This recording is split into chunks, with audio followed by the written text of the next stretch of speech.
Bien, jóvenes, hoy día en Historia del Perú vamos a estudiar las reformas borbónicas. Para empezar, hay que definir brevemente qué son reformas. Las reformas son un conjunto de leyes que buscan transformar una determinada realidad. Esas son reformas, un paquete de leyes para cambiar algo. Borbónicas viene de Borbón, la dinastía que, como usted muy bien sabe, como buen estudiante de Historia Universal, de aquel sensacional profesor de Historia Universal llamado Fernando Torres, no sé si lo conozcas, ya debe de saber la historia de la dinastía borbónica. Y si no, hoy día lo va a hacer una breve recapitulación cómo se inició esto de los Borbones, ¿ok? Entonces, vayamos a ver primero cómo surge esto de los Borbones, lo que te acabo de mencionar, cómo es esto de los Borbones. Bien sabe usted que en Francia va a extinguirse la dinastía de los Valois con Carlos III, que antes de morir, con Enrique III, que antes de morir, junto con Enrique de Navarra y Enrique de Guisa, se da la famosa guerra de los tres Enriques, donde finalmente va a triunfar Enrique de Navarra, que va a ser reinado o va a ser coronado como Enrique IV.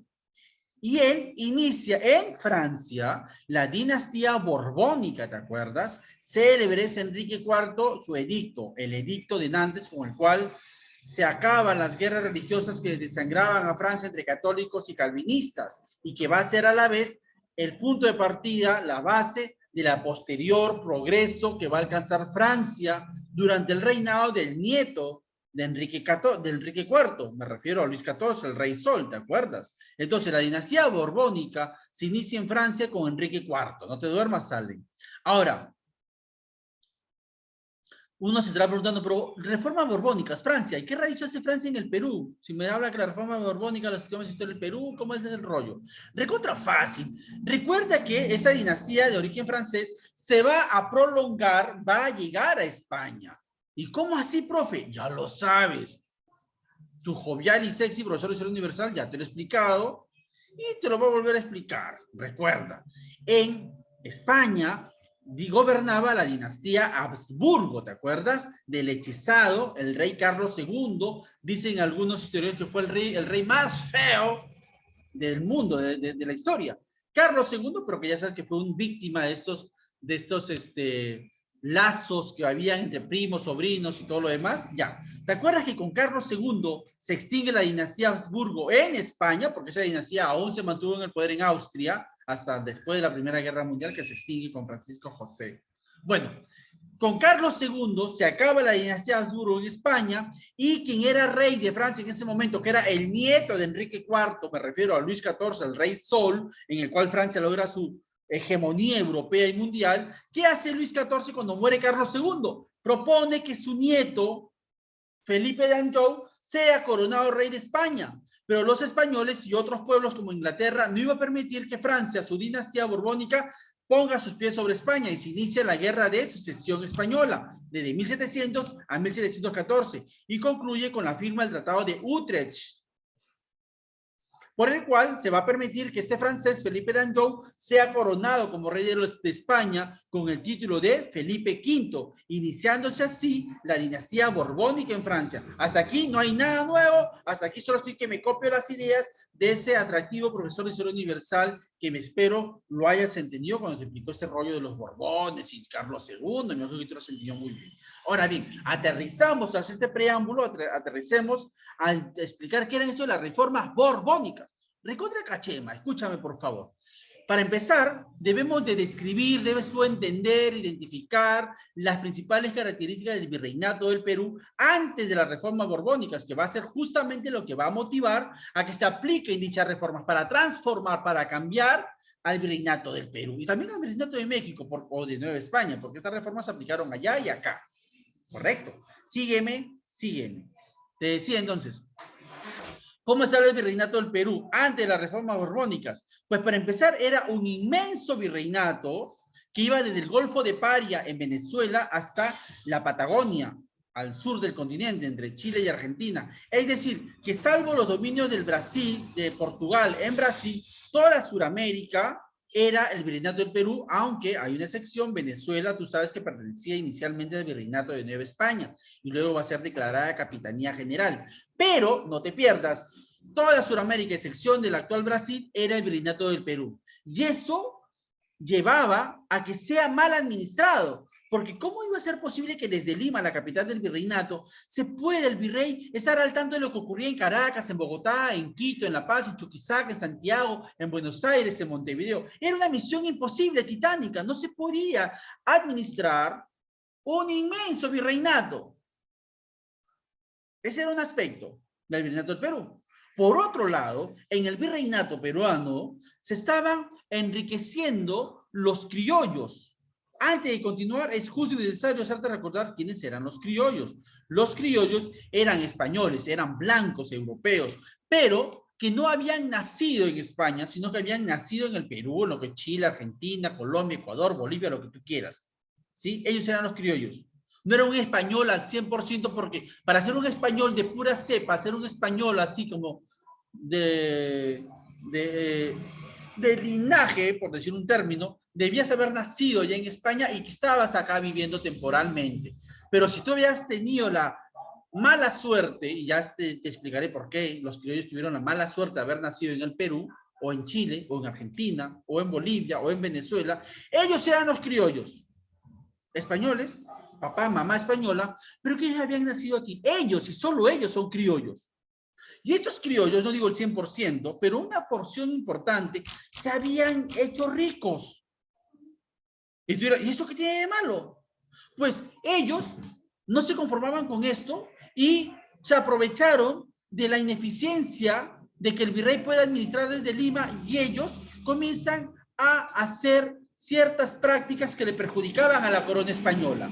Por ejemplo, ellos no pagaban los impuestos que le correspondía a la corona. Si ellos tenían que pagar 10 monedas en impuestos, pues se quedaban con esos 10, solo le pagaban 4 monedas a la corona española y se escondían al resto. Y si alguna autoridad los descubría, llámese el alcalde, llámese el corregidor o el mismo virrey, ellos decían, no garroche, pe varón, no garroche, caleta. No garroche. Ya toma, japa, como dicen los vagos. Te doy una parte de batería, ya te, no garroche. A la corona que no friegue. Ellos eran bandidos. Si la corrupción, tú crees que en el Perú surgió en la República, estás equivocado. La corrupción se inicia de los tiempos virreinales. ¿Ok? Entonces, en conclusión y para englobar esta idea de los criollos eran ricos, pero que aprovechando ese poder económico, estaban corrompiendo autoridades que también se dejaban corromper. No es que, hoy qué pobrecitos, también ellos bien bacán recibían su corrupción, su parte de la tajada, pero los criollos no pagaban los impuestos que la corona les exigía.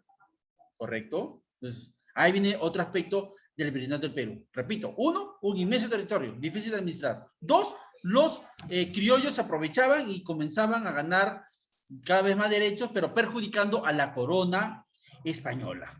Otro caso o otro aspecto del virreinato del Perú es que tú bien sabes que el virreinato estaba dividido administrativamente en corregimientos. Es como decir, el Perú hoy día se divide en 25 regiones, incluyendo el Callao. Igual, el virreinato del Perú estaba dividido en corregimientos, ¿ok? Y los jefes de esos corregimientos se llamaban corregidores, que eran las autoridades más odiadas por los indígenas. Pregunta de examen de admisión, los corregidores, porque te podían corregir. Si un indio no compraba los espejos, los zapatos, los pañuelos, las colonias que el corregidor le daba, era castigado, golpeado. Los corregían a los indios, rebeldes, los indios, bandidos, corregidor. Bien, estos corregidores, además de encontrar unas pingües ganancias, vendiéndoles en estos repartos a los indios, ellos también eran corruptos. Ellos eran los que los criollos los compraban para que no informen al virrey o al rey de que los criollos estaban haciéndose ricos sin pagar impuestos a la corona. O sea, como que había un corruptor que era el criollo y un corruptible que era la autoridad llamada corregidor. Entonces, esta situación también va a tratar de ser cambiada con las reformas borbónicas. ¿Ok? Entonces, frente a toda esta situación, y hay algo más que me estaba olvidando, antes de las reformas borbónicas, en el virreinato, el inmenso territorio impedía la llegada al Perú, Argentina, a Chile, etcétera, de comerciantes ingleses, comerciantes neerlandeses o franceses que llegaban a comprar y vender productos violando el monopolio comercial. Recuerda que España, como nos había conquistado, España se jactaba de ser el único país que tenía la autorización, el derecho de comprar y vender productos en estas colonias hispanoamericanas, salvo Brasil, porque Brasil le correspondía a Portugal.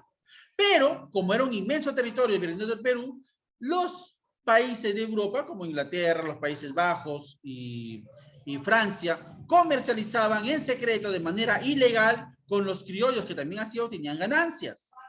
Entonces, toda esta situación va a llevar a que la nueva dinastía española de origen francés, los Borbones, desde Felipe V, pasando por Fernando VII y sobre todo con Carlos III, apliquen reformas, leyes, conjunto de leyes que se les pasa a la historia como la reforma de los Borbones, las reformas borbónicas. Entre estas destacan las siguientes. En primer lugar, van a dividir el virreinato del Perú, ya que era un territorio tan grande que abarcaba Venezuela, Colombia, Ecuador, Perú, Bolivia, Chile, Argentina, Uruguay, Paraguay, a excepción de Brasil y las Guayanas. Entonces, sí, primero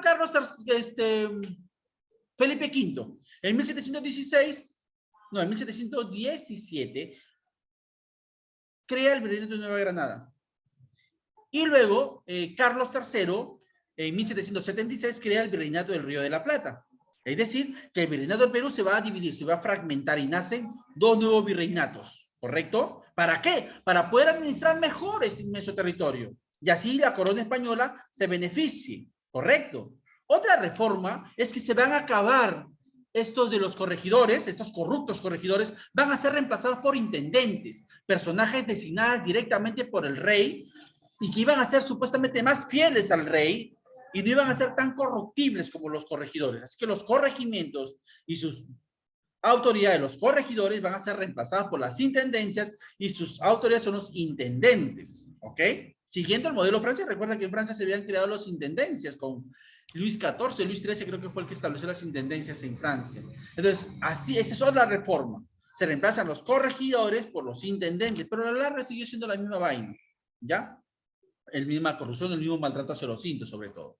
Luego, otra reforma de aquellos tiempos es lo que vimos en el video, que para evitar de que comerciantes extranjeros que no sean españoles comercialicen con estas colonias, se van a crear por un lado las llamadas capitanías generales, la Capitanía General de Venezuela, la Capitanía General de Chile, para estar atentos si es que llegaba un barco hacia Colombia o un barco hacia Lima, sean detenidos por los ejércitos que habían en esas capitanías generales. Además, las capitanías generales servían para defender a los pueblos, a las ciudades españolas en América, del ataque de los piratas y los corsarios, ¿te acuerdas? Entonces se va a crear las capitanías generales, Chile y Venezuela, principalmente. Esa es otra reforma borbónica. Otra de las reformas borbónicas, y siempre con la intención de sacar más plata al Perú y a estas colonias, es que se van a crear y subir nuevos impuestos. Si antes la alcabala costaba el 2%, ahora va a subir el 6%. Van a crearse más aduanas y más impuestos. Y eso no va a gustarles acá a los habitantes de Hispanoamérica. También se va a tratar de evitar el contrabando de ingleses, neerlandeses, franceses. Por último, otra reforma importante va a ser que se va a expulsar a los jesuitas, una orden religiosa fundada por San Ignacio Loyola. ¿Y por qué se les expulsa de América, incluso también de España? Porque esta orden religiosa, los jesuitas, como que no le querían hacer caso a los reyes españoles. Ellos sentían que el Papa tenía que estar por encima de los reyes. Así que a los reyes españoles no les gustó esta idea, y además de que los acusaban de promover, no sé, entre la gente que no obedezca al rey, van a ser expulsados. Esa es otra de las reformas de estas llamadas borbónicas. Y para terminar, ¿cuáles son las consecuencias de la reforma borbónica? Hubieron varias, ¿no? Pero la más importante y la que quiero un poco ampliar es que va a motivar a que los criollos, los mestizos y los indígenas, poco a poco, no fue de la noche a la mañana, se unan para luchar por su independencia. Porque las reformas borbónicas beneficiaban a la corona, beneficiaban a la metrópoli, beneficiaban a España, pero perjudicaban a los criollos, perjudicaban a los indígenas, a los mestizos, que tienen que pagar más impuestos, hasta el punto que ellos definitivamente van a decidir independizarse, luchar por su independencia. Así que las reformas borbónicas tuvo efectos opuestos a los que quería España, porque va a motivar, repito, el deseo de independencia de estas colonias, que finalmente lo van a lograr allá en el siglo XIX, al siglo siguiente, la reforma borbónica se aplicaron en el siglo XVIII. Ok, hasta aquí nomás, jóvenes.